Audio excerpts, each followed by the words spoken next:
avoir donc une présentation de nos résultats 2024 et également de nos perspectives 2025 et au-delà, donc à l'horizon 2030. Alors ce qu'il faut donc retenir pour nous, pour le groupe Managem, 2024 a été une année avec des résultats solides, où nous avons conforté en fait notre stratégie et de diversification et aussi de résilience pour faire face donc, à un environnement externe qui a été extrêmement volatile, avec d'abord des métaux porteurs comme l'or ou l'argent. Les métaux précieux donc, ont connu des plus hauts historiques et nous avons su en profiter, mais également une volatilité plus forte et des cours historiquement bas autour donc, du cobalt qui était en deçà donc, de $10 donc, sur l'année 2024. Quoi.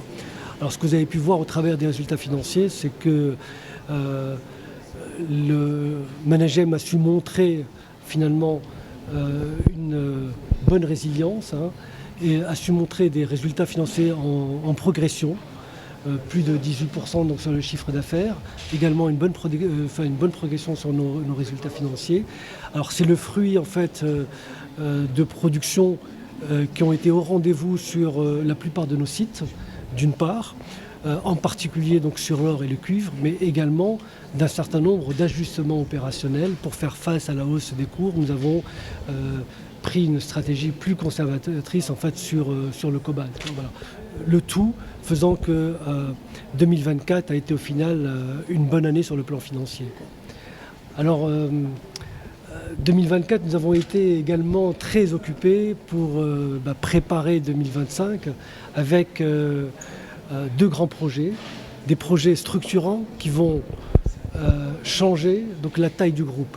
Nous les avons annoncés il y a quelques années, notre vision stratégique et notre plan 2020-2025.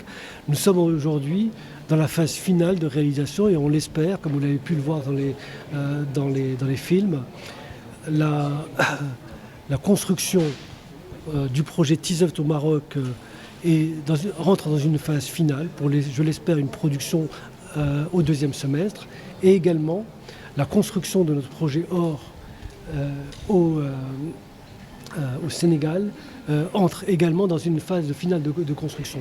Donc ces deux grands projets vont nous permettre d'asseoir encore plus notre rentabilité et notre taille dans les années qui viennent, Inch'Allah. Donc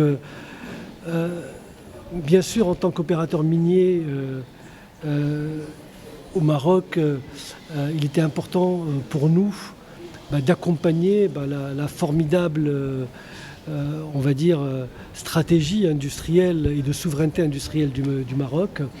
Et notre ambition, et cette fois-ci, donc on regarde à l'horizon 2030, c'est de pouvoir accompagner en particulier donc, l'écosystème autour de l'automobile et autour de la batterie électrique, en étant donc un partenaire de choix, un partenaire de référence pour approvisionner cet écosystème en métaux raffinés comme le cobalt, le manganèse, le graphite ou encore le cuivre. Voilà. Donc ça c'est notre stratégie 2030 qui est en marche dès aujourd'hui. Pour suivre toute l'actualité d'EcoActu.ma, inscrivez-vous sur notre chaîne YouTube et rejoignez notre communauté sur Facebook et sur les autres réseaux sociaux.